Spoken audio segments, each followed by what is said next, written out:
5 yang akan memaparkan hasil presentasi kami yang berjudul Konfigurasi Sistem Komunikasi Satelit. Kami beranggotakan 3 orang, nama saya Kuratu Aini, rekan saya Anita Sitinja, dan rekan saya selanjutnya adalah Ardi Pratama.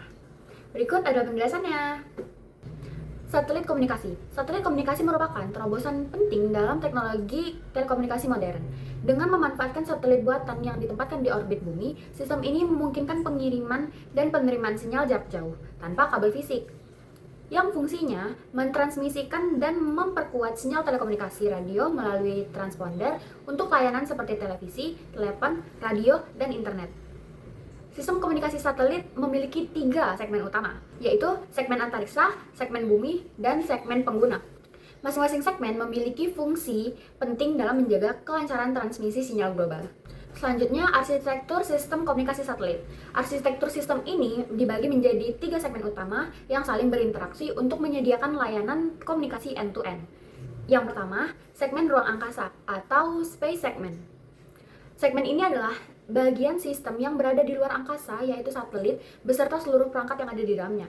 Nah, pada segmen ruang angkasa ini terdapat 2 substansi. Yang pertama, substansi komunikasi atau payload, meliputi transponder, yaitu perangkat utama yang menerima sinyal uplink dari bumi, memperkuatnya dan mengubah frekuensinya untuk menghindari interferensi.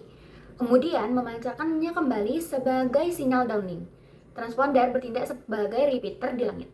Nah, antena digunakan untuk menangkap dan memancarkan gelombang radio.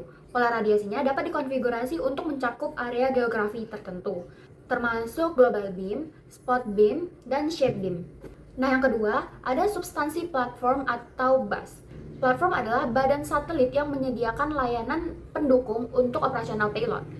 Mencakup sistem tenaga, yaitu menggunakan panel surya untuk menghasilkan listrik dan baterai untuk menyimpan energi saat berada di bayangan bumi atau eclipse. Sistem kontrol sikap dan orbit atau AOCS, yaitu memastikan satelit tetap berada pada posisi orbital yang benar dan antena mengarah ke bumi dengan tepat, seringkali menggunakan thruster dan roket kecil. Selanjutnya, sistem telemetri tracking dan command atau TTNC, yaitu sistem komunikasi khusus yang memungkinkan operator di bumi memantau status, melacak posisi, dan mengirimkan perintah kontrol ke satelit. Selanjutnya ada segmen bumi atau Earth segment. Segmen ini mencakup semua infrastruktur di permukaan bumi yang berinteraksi dengan satelit. Pertama, stasiun bumi gateway atau hub, yaitu fasilitas besar dan canggih yang menjadi pintu gerbang antara jaringan satelit dan jaringan terestrial atau kabel dan fiber optik. Kedua, ada stasiun kontrol atau TTNC station, yaitu stasiun khusus yang berfungsi sebagai pusat kendali misi, bertanggung jawab memantau kesehatan, mengelola orbit, dan mengirim perintah operasional satelit. Ketiga, stasiun bumi pengguna atau user terminal, yaitu perangkat yang menggunakan pelanggan terakhir seperti VSAT atau Very Small Aperture Terminal untuk layanan data, terminal mobil seperti di kendaraan, kapal, dan lain, atau terminal handheld seperti telepon satelit. Segmen terakhir yaitu segmen pengguna atau user segment. Nah, segmen ini terdiri dari perangkat-perangkat yang digunakan oleh konsumen akhir untuk mengakses layanan satelit seperti receiver TV satelit atau modem internet satelit. Perkenalkan, nama saya Anita Sitinja, saya dari kelompok 5 akan melanjutkan materi tentang konfigurasi orbit satelit. 1. Orbit geo atau geostationary Earth orbit berada pada ketinggian 35.786 km dan tanpa diam dari bumi. Antena tidak perlu tracking, coverage luas, cocok untuk TV satelit dan komunikasi tetap. Kerugiannya ialah latensi tinggi 250 sampai 280 ms, jadi tidak cocok untuk aplikasi real time. 2. Orbit MEO atau Medium Earth Orbit, ketinggian 2000 sampai 35.786 km, kompromi antena antara geo dan LEO, banyak digunakan untuk navigasi seperti GPS, Galileo, dan lain-lain. 3. Orbit LEO Low Earth Orbit, ketinggian 200 sampai 2000 km, jadi bergerak sangat cepat dan latensi sangat rendah 10 sampai 40 ms, tetapi memerlukan konstelasi besar ratusan ribuan satelit dan antena harus tracking. Banyak digunakan untuk komunikasi mobil, internet global atau Starlink. Konfigurasi link komunikasi satelit. Link komunikasi uplink, sinyal dari bumi ke satelit frekuensi lebih rendah, daya besar.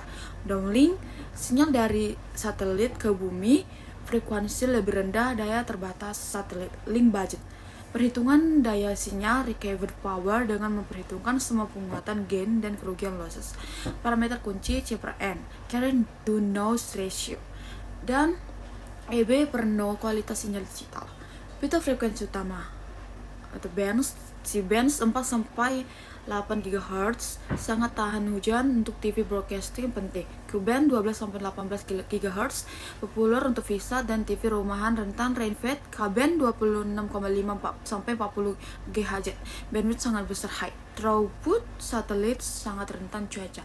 Sekian presentasi dari saya, terima kasih. Halo, perkenalkan, nama saya Ardi Pratama Syaputra. Baik, saya akan melanjutkan presentasi. Teknik modulasi dan coding.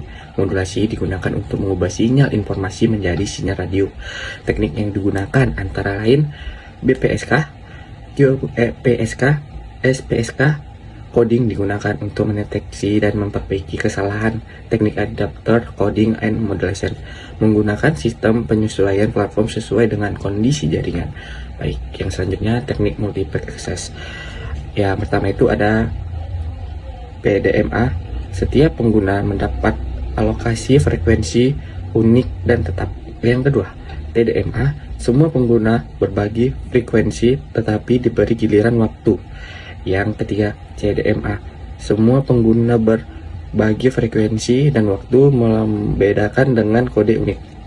Yang keempat, MFTDA. Yang kelima ada DAMA. Alokasi bandwidth secara dinamis berdasarkan perintah aktual pengguna, sangat efisien. Baik, selanjutnya kita masuk ke konfigurasi satelit dan standar.